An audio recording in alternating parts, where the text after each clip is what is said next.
الخير، ازيكم عاملين ايه؟ عايزه اكلمكم عن ماسك دلوقتي انا شفته تقريبا عند 3/4 الناس اللي بتعمل تنظيف بشره. هو اسمه ماسك لابامبا. انا من كتر بجد ما شفته قلت انا لازم اجربه. مكتوب عليه ماسك تفتيح بالحليب. بصوا الماسك حجمه حلو قوي، فالحلو في الموضوع ان انت لو جبتيه لنفسك هتقدري تستخدميه مده طويله جدا. بتاخدي منه حاجه بسيطه. الماسك ده تفتيح تحفه، ترطيب تحفه. بالنسبه لسعره انا الصراحه مستغربه النتيجه دي.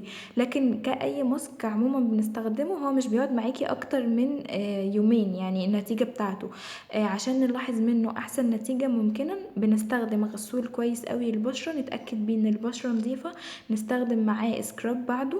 انا كنت مستخدمة معاه سكراب ستيفز، كانت النتيجة بتاعته بصراحة حلوة جدا معايا. بنحط السكراب كده 10 دقايق ونبدأ ان احنا نعمل بقى سكرابنج للبشرة.